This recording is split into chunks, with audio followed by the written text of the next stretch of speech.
Today we're going to Iowa to play at the University of Iowa, and it's pretty exciting. A lot of stairs. Yeah. Obviously I can't play, but it's still very, very cool.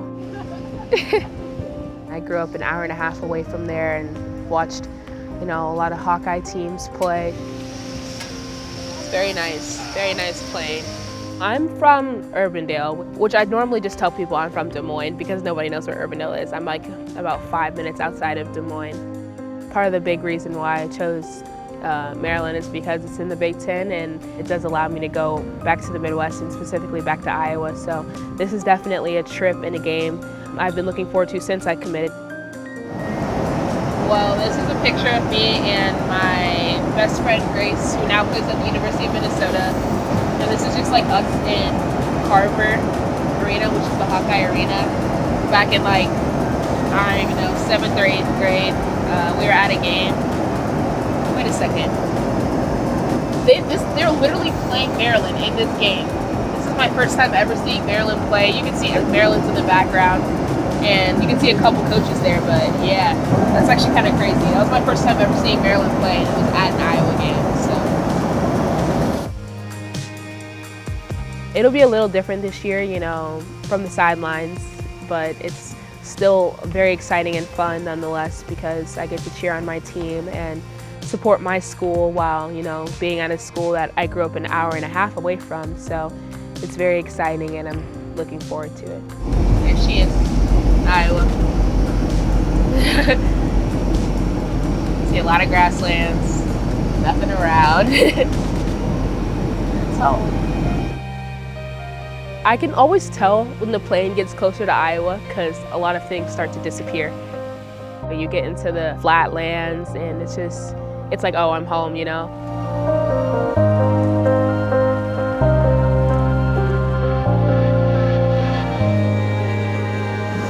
It's good to be home. Yeah. Welcome to Iowa City inside Carver Hawkeye Arena. It is tough to win here if you're an opponent, and the 17th ranked Maryland Terrapins are trying to do exactly that against the Iowa Hawkeyes. On game day, the atmosphere in Carver was very electric. Yes, sir! If there's one thing I know about Hawk fans is that they're very loyal and they show really good support. There should be a lot of people. A lot of people, yeah, a lot of people, right? Coach B is from Cedar Rapids, Iowa, so that's something that I really liked about her. How are you, girl? We take pride in our small little state and representing Iowa the right way. Well, good luck. Thank you. I got this on, but I'm rooting for you. This game means a little extra more when you come home and it's a homecoming to be able to see just all the people that have had a huge impact in your life between family and friends and relatives.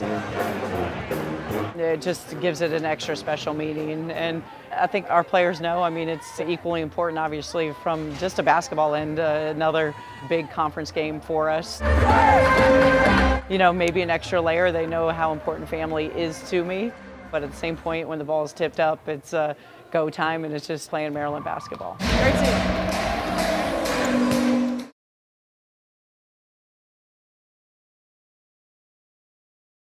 9-point edge here for Iowa over Maryland. We are at halftime. There's been some missed opportunities here for Maryland. It'll be interesting to see how they regroup and come out of the halftime locker room. Got to make free throws, right? Got to make layups, right? We've lost a lot of easy points, which a great thing is, right? Average is out, right? Now we're going to come out this second half, make free throws, make layups, because you're giving yourselves great opportunities. I think your effort and energy has been really high. All right, but understand, we got to keep chipping away. Something doesn't happen for us, next play. Too much greatness in this locker room. All right, we got 20 awesome minutes left in us. All right? Energy does not change for us, right? Energy does not change. Together on three, 1, 2, 3. Together. Coming into the second half, we were energized off of Blair's defense. Iowa, very efficient moving the basketball, and so they're going to need to against the disruptive hands and pressure from the Maryland defense. And another turnover that Maryland forces. She was always active on the ball. Nice hands by Blair Watson to deflect. She got so many steals for us that put us in good positions to be able to get a good run, and her leadership right there was just it meant a lot for us. Austin gets double teamed and she finds Watson in the corner for 3. Finally, Maryland is able to make Iowa pay for all those offensive rebounds allowed. They needed that one, their second 3-point make, and another takeaway. Watson has it. Just like that, Maryland's back into it. Just seeing her work so hard got everybody energized and got everybody hyped. Defense! Defense! So once we were getting steals and deflections and tips, it was leading to our offense and it gave us great energy, and I think that was like the turning point of the game. Here's Charles. Touchdown pass, give the assist to Watson, and Maryland has the lead 42-41. They've rallied from being 14 down in this game. You can just feel the energy lifting within the entire team, the coaching staff, the bench, the players on the court. Hey! Hey! Hell of a job taking the lead. Now we don't look back. You hear me? We don't look back. Let's go! 5 on 3, 1, 2, 3, fight! Let's go. When I think of our team's fight, I think back to it was a play where it was me and Diamond, and she was just there with all-out energy, high hands. She gets the steal. I'm like, okay, I got you. Kick it up to her. And she gets blocked, but at the same time, we're like, okay, this is a momentum changer. Here we go, Diamond! Diamond gets a run-out layup, and it gets blocked. But just the way our team approached her and was just like, you know, should reverse next time. Like, I really think I saw the fight in them at that moment because we had battled all the way back from being down by 14. Yes! So it really showed a lot of fight and a lot of heart from our girls and what they did on the court. Tied at 52 with 4:15 left to play. And Mike Sill just forced another turnover. Every time you step out on the court, you're putting yourself out there. Fight! Good, bad, or indifferent. You know, someone's going to win and somebody's going to lose. So Maryland electing not to use some of these fouls are going to make Iowa use this shot clock. You know, tough game, environment going on the road. Not our best shooting night. Mike Sill still off the mark. We'll get another chance at it. The floater is good. Even though we didn't win this game, which is extremely disappointing, I think the fact that we never quit playing speaks volumes of the character and the toughness and the fight and the pride that we have on this team. Watson with the quick trigger. And Iowa survives a Maryland charge.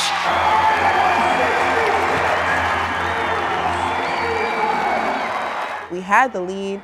We came back, we fought all this way, and then we just kind of gave it away. We didn't really give it our all to actually win. I wanted to, you know, call that out and just bring that to everybody's attention. We had the lead, we came back. And I don't think we really wanted it because we gave it up. And I apologize as a leader. I don't think I was there 100% the entire game. And that's me holding myself accountable. I didn't want to be the only one talking. I want everybody to speak and like give their perspective of the situation. I know my other seniors feel it, so. I mean, at this point, really, there is nothing else we can say because we can keep saying it over and over again. Like, I don't know what to say. I mean, it is very frustrating right now just because we're losing games that we know that we could win. We're right there, like right there. And I mean, we have all the pieces, we have the talent. We just need to like put it, like transfer it onto the court. I know y'all three would love to be playing and contributing. And I know y'all seeing us BS, and y'all want to be out there. Like, we're taking the game for advantage, knowing that they can't play right now. And we ain't playing for them for. So you said good, you talk. No, it's just like y'all just a second late to everything. Our team is really accepting of being able to acknowledge our mistakes and being able to just hold each other accountable, especially in moments like that when we feel like we pretty much left it all on the floor, but it just wasn't enough. No, what you see, bro? I've had a lot of talks with the players who hasn't, you know, been able to play in the games, and they just have a different perspective in the game. I think we just forcing the ball into the wrong spots at the wrong times. When Shakira specifically asked me to like say what I saw on the court, it just like meant a lot to me. Like it really just, you know, gave me a boost of confidence, and because I feel like I do have a different perspective on the bench, and it was actually last trip at Northwestern, I was hanging out with Shakira and Blair. They're not good turnovers. They were just telling me like, you get a different perspective than we do on the court, and you're able to put that into words really well. I think you should speak up more. So for her to actually put me on the spot really helped me a lot because it allowed me to use my voice in a way that I probably wouldn't have. Everybody on this team is hella talented. Everybody on this team can get buckets. That's why you're at the University of Maryland playing basketball here. But at the same time, like when you're in those instances where you're missing shots or where stuff's not going your way, like you gotta look and pour energy into others so that you're not defecting within yourself. Obviously this game is, a pride moment for me. It's something I take personal. But even more than that, I just want my teammates to know that, I really do believe in them, and it was very easy for me to showcase that because of their fight. And I'm real proud of y'all that we fought in the second half. It was very important for me to, kind of put my personal and my pride aside and to let my teammates and really my sisters know, like, what you did out there. There were times that stuff was bad, but for the most part, you showcased a lot of heart and a lot of fight, which is something I think in the past we might have been lacking. It's another thing for us to have these kind of conversations. That was much more important for me than coming up with the win.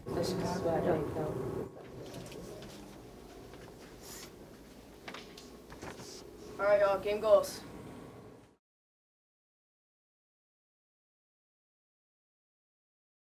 All right, so good morning. We're going to close Iowa, and then we'll, obviously, like we do so well, we'll flip the page, get ready for our next opponent. But, I came across this tweet today by Tiana Hawkins, former alum, we all know, and I thought it was really, really good when you talk about starting the day. And her tweet was, "If I ever took a loss, I learned a lesson." So I thought it would make sense, right? What lesson did we each individually learn last night? All right, so we'll go around the room. Shakira, we'll start with you. I learned, more from my team that, we have it in us, but it's just sometimes we're just not all there. And when we don't know how to pick up our energy, we should be able to, go to certain stuff, just know we're going to be able to go straight into transition, or just know we're going to be able to make the right play, even if other stuff is going to fall. There's always a lesson to be learned throughout anything, throughout all our losses, throughout all our wins. And I feel like that loss just showed us a lot from a team perspective. Steph? I would say I learned a lot about the fight of this team, just the fact that we were able to come back and take the lead. I would say one thing that's changing about our team's communication is that we're more honest, and I think that everybody is more open to receiving, whether it's positive, negative feedback. Kind of going off what B said, staying locked in, but also not putting negative energy into misses and mistakes. I think moving on to the next thing. That's great. I think that we're all really trying our hardest to try and fix it and transfer it to the court. Now, rewind that. This is on us as a staff, so we'll take the hit, but I think all of us, because the communication is right, is what was our foul situation? We had a lot of fouls to give, right? So our timeout should have been back to you guys, and we take full responsibility for this, is that, man, we should have came out of this and been super aggressive. After we went into the different things about how we felt after the loss and the things that we want to take accountability for, I think it was really interesting to see that everybody had a role to play. It was nice to see that we all had a little something to give extra. From the loss at Iowa, there was incredible leadership, I thought, from our team to try to take as many lessons as they could of the fight that it was going to take to be able to go win games in conference on the road. And it started with them. After that game ended, they wanted to watch the entire game themselves.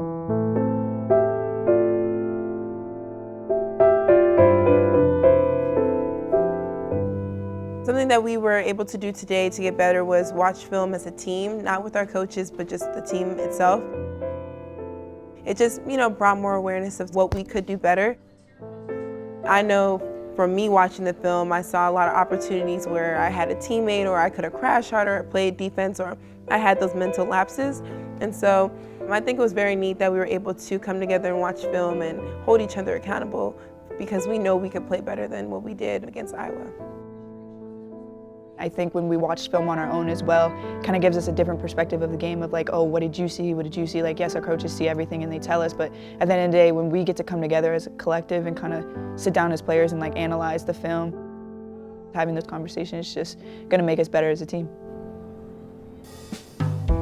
I definitely think the team's communication is changing. What are y'all committing to do as a team for tomorrow? we were being truthful, and a lot of people were like noticing and reflecting on what they could have done better. I love the fact that we can call each other out and no one take it personal. And so today in character coaching, we kind of just like let everything out. Character coaching has helped us a lot on and off the court. You know, this is my second year with them. They've just put a lot of great values into my life and, you know, how I view stuff. Being able to actually reach people and for them to like feel what you're saying and trust what you're saying. After character coaching, I think we kind of got to be a little bit more vulnerable with one another, because I know the game is kind of hard. You come in and you do what you got to do, but I think at the end of the day we all want to feel like we have a role to fill, and I think sometimes it's hard knowing what that is all the time, but I think Natalie kind of like spoke to us that we have so much to bring as individuals, and now collectively we just need to bring that together. See how you influence on this team. It's a unity component, but it's also you being accountable to say, hey, I need to bring my teammates along with this. It was very important tonight because we're at a very critical point in our season where mentally and emotionally, psychologically, this is a loss that could affect us in different ways. So I think character coaching was really important to have tonight because it just brought us back together. And this is the time period where we really need to stay together. Y'all got to get good at something besides what you're good at in order for this team to be successful, right? And you have to hold each other accountable to that. I'd say this road trip is kind of a defining moment for us. We've had a few in the beginning of our season with a couple of our losses, but I think this road trip it showed us that we have fight and that we have so much to give. And at the end of the day, yeah, we took a loss, but we learned so much about our team and that we have so much to grow. And I think this trip we were really vulnerable with one another, not only in film and character coaching, but I think overall as a whole. And I think at the end of the day, this trip is gonna make us grow as a team. After these last couple of days, I think going into Michigan, we'll kind of just see how the tide has turned. Family! Family! Fight together, not each other!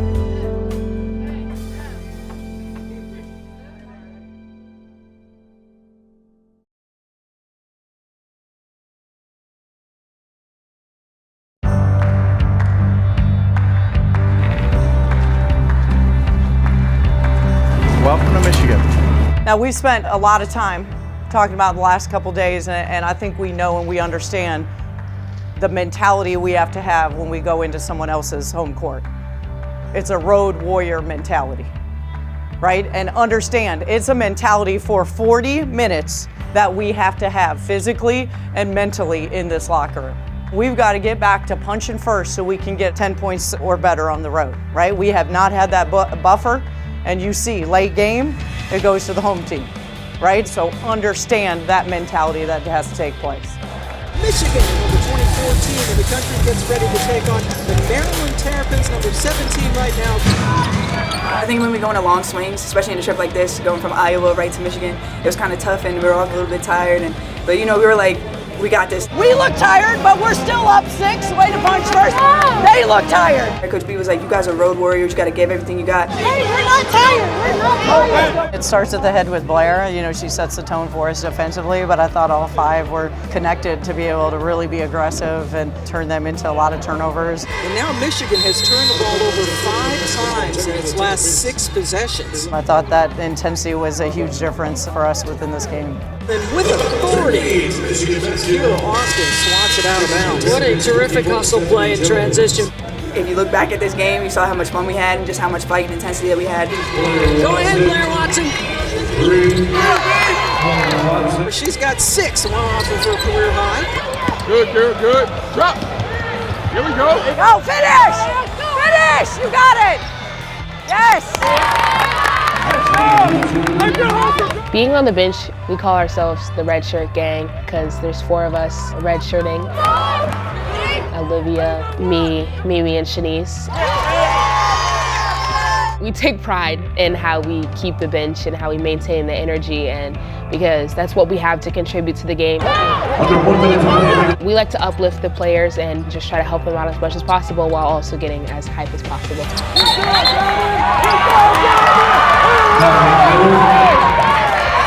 It's awesome because you can see that we've been struggling a little bit, but this game kind of like boosted our confidence, especially for our freshmen. They came out and had a huge night. The depth off of our bench was critical. Good job, Faye! Pick it up! So when you look at Ashley and Diamond. Those are the minutes that we've been searching for, with being able to spread that around within our team. And so just really excited to see how well they were able to play for us off the bench. Maryland ending the game on a 12-0 run. These guys right here, man, all out energy for 40 minutes, every game, day in, day out. You'll always see them cheering no matter what's going on. We could be down by 40 and they'd still be cheering us on. And all you got is love and support from the back, and that's all we need. We love each other. Yeah, absolutely. One big family right here. Hey, says a lot about you guys, right? I loved the response out of Iowa. It says a lot about your response coming on the road. This is a hard-fought win. Looking at it, the most fun stat, I mean, we won every quarter. We dominated every quarter, right? And, you know, I'm just going to say, I mean, one, how awesome does this feel when you know that you've come in and you went into a very tough environment and, man, you know, took the life out of them, right, with your defense and your energy. You know, bench, freshmen, like, I can't say enough, right? I mean, that's what we have to be able to have within this team. So that's understanding your role on this team, how valuable every single one of you is. You know, every single one of you, what we need to be able to have. So can't say enough just of the energy and the effort. Man, feels good to be able to take those lessons to head home. Life on the road is tough, and then I think when you're out there for 5 days, it can definitely start to wear on you with your comfort level and wearing yourselves down. So just incredible to see that mentality in the last day for us to be able to come out and put it all together. I couldn't be more proud of the fact that I think we took all the lessons that we were hoping to be able to learn from and being able to execute it in this game today. Family on 3, 1, 2, 3.